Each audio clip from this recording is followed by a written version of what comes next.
2026년 1월 30일 금요일입니다. 창세기 21장 1절에서 21절 말씀으로 매일 성경 말씀 묵상 나눕니다. 주님께서는 말씀하신 대로 사라를 돌보셨다. 사라에게 약속하신 것을 주님께서 그대로 이루시니 사라가 임신하였고 하나님이 아브라함에게 약속하신 바로 그때가 되니 사라와 늙은 아브라함 사이에서 아들이 태어났다. 아브라함은 사라가 낳아준 아들에게 이삭이라는 이름을 지어주었다. 이삭이 태어난 지 8해 만에 아브라함은 하나님이 분부하신 대로 그 아기에게 할례를 베풀었다. 아브라함이 아들 이삭을 보았을 때 그의 나이는 100살이었다. 사라가 혼자서 말하였다. 하나님이 나에게 웃음을 주셨구나. 나와 같은 늙은이가 아들을 낳았다고 하면 듣는 사람마다 나처럼 웃지 않을 수 없겠지. 그는 말을 계속하였다. 사라가 자식들에게 젖을 물리게 될 것이라고 누가 아브라함에게 말할 엄두를 내었으랴. 그러나 내가 지금 늙은 아브라함에게 아들을 낳아주지 않았는가. 아기가 자라서 젖을 떼게 되었다. 이삭이 젖을 떼는 날에 아브라함이 큰 잔치를 벌였다. 그런데 사라가 보니 이집트 여인 하갈과 아브라함 사이에서 태어난 아들이 이삭을 놀리고 있었다. 사라가 아브라함에게 말하였다. 저 요종과 그 아들을 내보내십시오. 저 요종의 아들은 나의 아들 이삭과 유산을 나누어 가질 수 없습니다. 그러나 아브라함은 그 아들도 자기 아들이므로 이 일로 마음이 몹시 괴로웠다. 하나님이 그에게 말씀하셨다. 그 아들과 그 어머니인 여종의 일로 너무 걱정하지 말아라. 이삭에게서 태어나는 사람이 너의 씨가 될 것이니 사라가 너에게 말한 대로 다 들어주어라. 그러나 여종에게서 난 아들도 너의 씨니 그 아들은 그 아들대로 내가 한 민족이 되게 하겠다. 다음날 아침에 일찍 아브라함은 먹거리 얼마와 물 한 가죽 부대를 가져다가 하갈에게 주었다. 그는 먹거리와 마실 물을 하갈의 어깨에 메어주고서 그를 아이와 함께 내보냈다. 하갈은 길을 나서서 브엘세바 빈들에서 정처 없이 헤매고 다녔다. 가죽 부대에 담아온 물이 다 떨어지니 하갈은 아이를 덤불 아래에 뉘어놓고서 아이가 죽어가는 꼴을 참아 볼 수가 없구나 하면서 화살 한바탕 거리만큼 떨어져서 주저앉았다. 그 여인은 아이 쪽을 바라보고 앉아서 소리를 내어 울었다. 하나님이 그 아이가 우는 소리를 들으셨다. 하늘에서 하나님의 천사가 하갈을 부르며 말하였다. 하갈아, 어찌 된 일이냐? 무서워하지 말아라. 아이가 저기에 누워서 우는 저 소리를 하나님이 들으셨다. 아이를 안아 일으키고 달래어라. 내가 저 아이에게서 큰 민족이 나오게 하겠다. 하나님이 하갈의 눈을 밝히시니 하갈이 샘을 발견하고 가서 가죽 부대에 물을 담아다가 아이에게 먹였다. 그 아이가 자라는 동안에 하나님이 그 아이와 늘 함께 계시면서 돌보셨다. 그는 광야에 살면서 활을 쏘는 사람이 되었다. 그가 바란 광야에서 살 때 그의 어머니가 그에게 이집트 땅에 사는 여인을 데려가서 아내로 삼게 하였다. 창세기 12장부터 하나님께서 약속하셨던 아브라함에게 자식을 주리라는 약속, 드디어 이번 21장에서 성취되었습니다. 얼마나 감개무량한 일입니까? 그렇다면 이 장은 아브라함과 사라가 하나님께 감사를 드리고 주신 은혜에 대해서 기쁨을 나누는 풍성한 축제의 이야기들로 가득해야 마땅할 것입니다. 그러나 참으로 놀랍게도 그리고 이 장을 지금 읽을 아브라함의 후손들, 광야의 이스라엘 백성들에게 오늘 본문은 너무 당혹스러운 그런 내용이 될 것 같습니다. 본문에서 가장 무서운 사람 누구입니까? 사라입니다. 아브라함은 어떻습니까? 정말 고구마 100개를 삶아 먹은 듯한 답답함을 유발하는 그런 사람이죠. 그리고 어떤 의미에서 오늘 본문에서 가장 진정한 주인공은 이스마엘과 하갈 같습니다. 정말이지 창세기의 그 이야기 전개는 정말 상상도 못할 이 충격의 연속이지 않습니까? 1에서 8절까지는 하나님의 말씀대로 사라가 아기를 낳아 아브라함 부부에게 정말 큰 기쁨이 임하고 마침내 젖을 떼는 날이 이르러 큰 잔치를 베풀게 되는 그런 지금까지 우리가 기대해 왔었던 그런 무난한 전개를 이룹니다. 문제는 9절부터이죠. 그런데 사라가 보니 이집트 여인 하갈과 아브라함 사이에서 태어난 아들이 이삭을 놀리고 있었다. 이 문장 자체가 굉장히 사라라는 인물 중심으로 기술되어지고 있는 것 같지 않습니까? 이스마엘이 이삭을 놀렸대요. 그런데 이것을 사라가 보았다고 합니다. 자, 이게 문제인 거죠. 이스마엘이 이삭을 어, 놀렸다고 한다면은 어떻게 놀렸는지, 얼마나 놀렸는지 성경은 구체적으로 말하지 않고 있어요. 그죠? 중요한 것은 사라가 보았다. 예, 사라가 그렇게 보았다. 판단했다. 이것을 지금 이야기하고 있습니다. 그러고 보니, 자, 이삭을 놀렸다라고 하는 이 아이, 이스마엘이잖아요. 그런데 오늘 본문은 그 이름조차 언급하지 않고 있어요. 그죠? 이집트 여인 하갈과 아브람 사이에 태어난 아들이라고만 그렇게 기술하고 있습니다.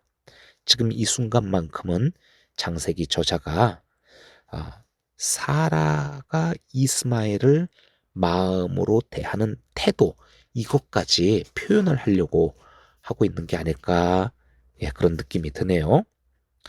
자, 그녀가 이삭이 놀림을 받고 있다라는 거 가슴 아파합니다. 음. 부모로서 이해가 돼요. 우리 자식이, 우리 자녀가 어디 나가서 동네 놀이터 같은 데 갔는데 또 학교를 갔는데 예, 놀림을 당하고 따돌림을 당하고 막 그런 얘기 듣게 되면은 얼마나 우리 부모들 마음이 무너집니까? 예. 그렇죠. 이제 그렇다고 한다면은 그와 같은 일이 다시 일어나지 않도록 예, 이스마엘에게 왜 그러냐? 그러지 말라. 자, 꾸짖고 그러면 되는 거 아닙니까? 그러나 그녀는 이 일을 기회로 하갈과 이스마엘을 영원히 자기 집에서 없애버리려고 합니다. 그녀는 아브라함에게 저들을 내쫓으라고, 저들에게는 우리의 재산을 한 푼도 나눠줄 수 없다라고 그렇게 말해요. 사실상 통보이고 명령입니다. 이에 아브라함이 어떤 반응을 보이는지 11절에 이렇게 기록되어 있습니다. 그러나 아브라함은 그 아들도 자기 아들이므로 이 일로 마음이 몹시 괴로웠다.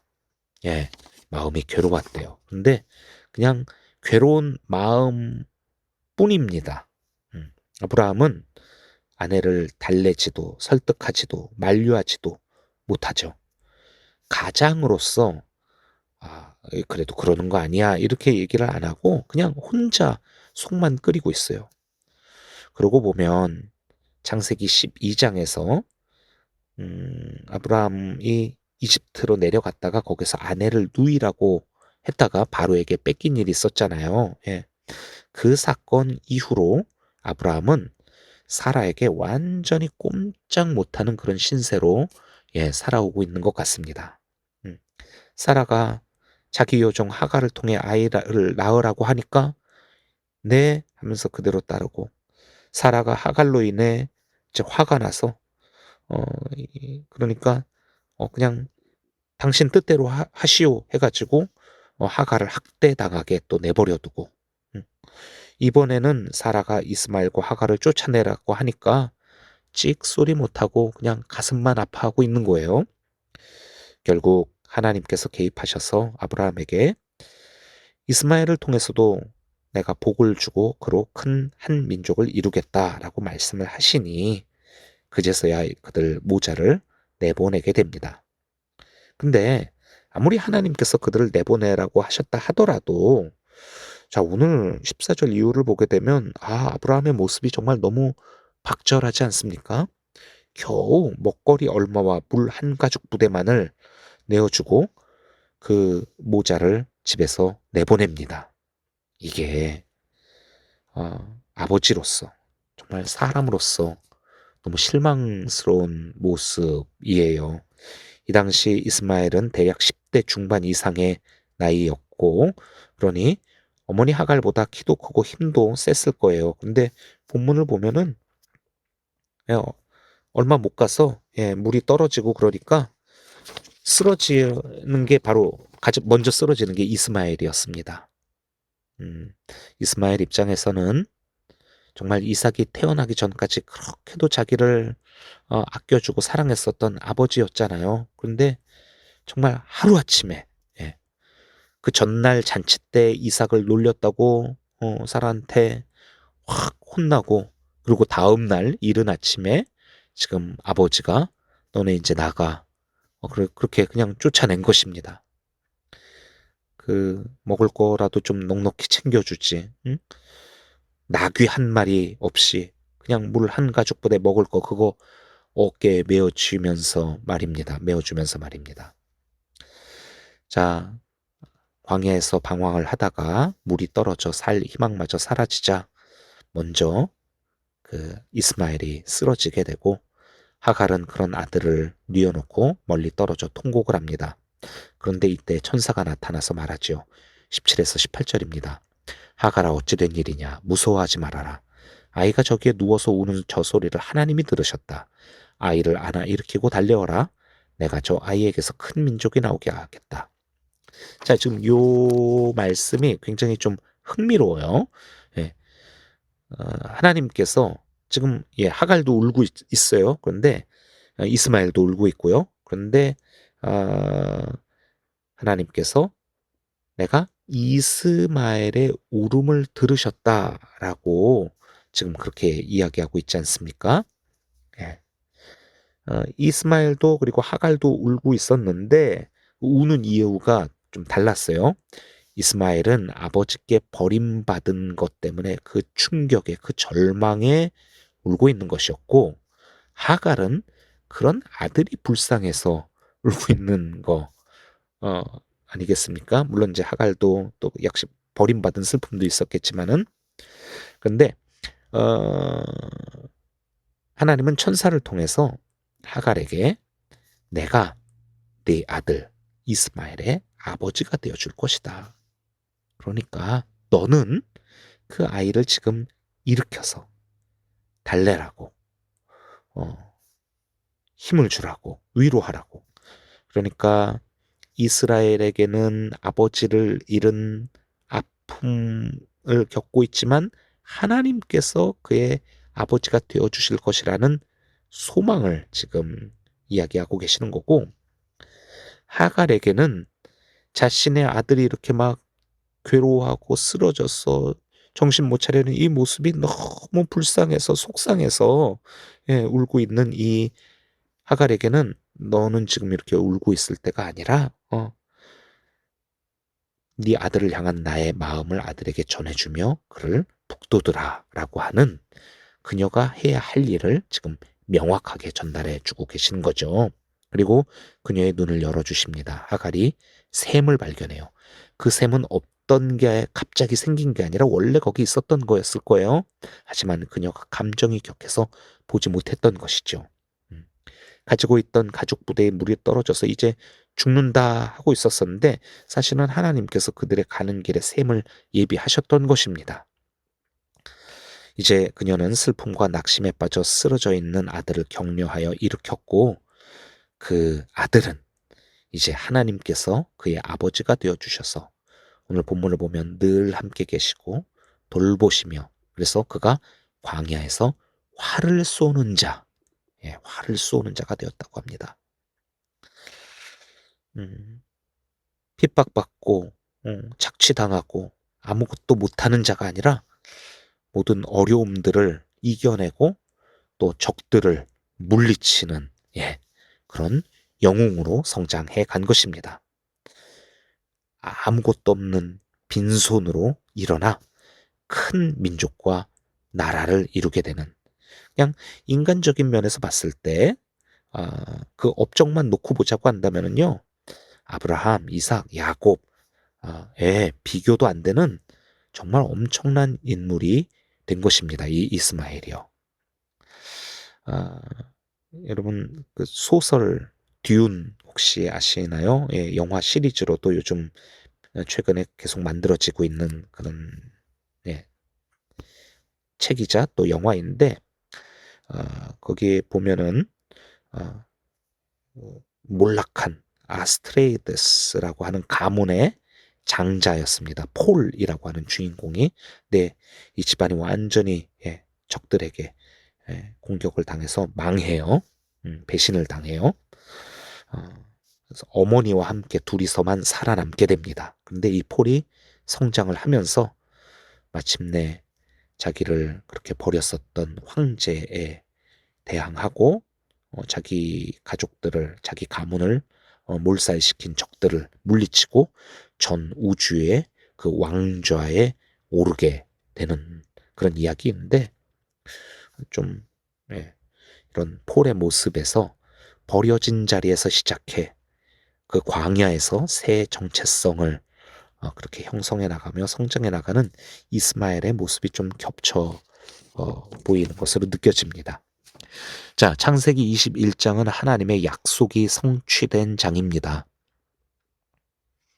그러나 그 하나님의 신실하심이 찬양받을 그런 잔치의 자리에서 사라는 여전히 그녀가 갖고 있었던 두려움과 또 내재돼 있었던 그런 공격성들이 막 이렇게 드러나게 되고, 거기에 비해 아브라함은 너무나 무기력하며, 또 그로 인해서 하갈과 이스마엘이 참으로 비참한 절망 가운데 처하게 되는 그런 여러 모습들이 이제 뒤엉켜진 그런 장이에요. 하지만 이런 모든 혼란 속에서 하나님은 묵묵히 일하고 계십니다. 하나님은 이삭의 하나님만이 아니셨고, 버림받아 광야로 내몰린 하갈과 이스마엘을 외면하지 않고 지켜보시며 돌보시며 또 인도하십니다. 믿었던 그 육신의 아버지에게 버려져 낭망하여 쓰러진 이스마엘에게 하나님께서 친히 그의 아버지가 되어주시고 그 길을 인도해 주셨지요.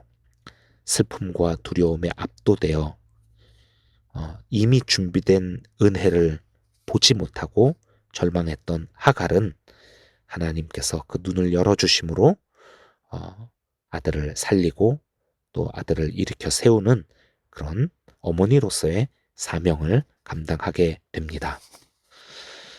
자, 오늘 주신 말씀 마음에 새기며 또 계속 이렇게 곱씹으며 오늘 하루 우리에게 주시는 하나님의 마음들 깨닫고 또 기도하는 저희가 되었으면 좋겠습니다. 함께 기도합니다. 하나님, 오늘 본문에서 여러 연약한 사람들의 모습들이 보여집니다. 그러나 그 나오는 성경의 인물들의 그 부족한 모습들을 보고 또 저 자신 우리 안에 있는 또 연약함들도 함께 발견할 수 있게 하여 주시옵소서.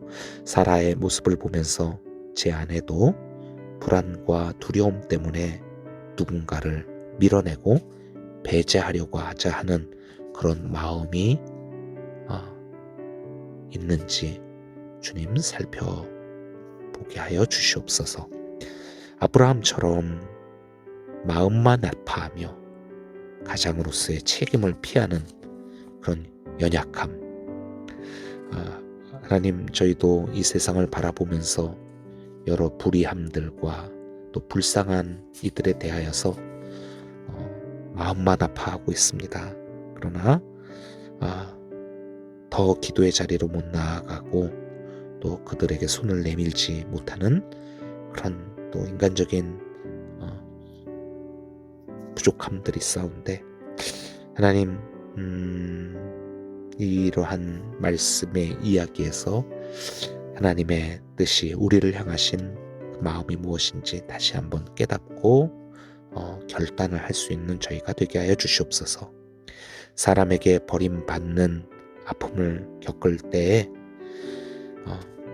그럼에도 주님께서 우리의 아버지 되시며 친구 되시며 우리를 지키시는 자 된다라는 것을 잊지 않게 하시고, 슬픔과 절망으로 우리의 눈이 가려져서 이미 준비하신 예비하신 그 은혜를 보지 못하는 일 없도록 하나님 우리의 눈을 열어 주시옵소서. 그리고 주님의 샘을 발견하게 하여 주시옵소서.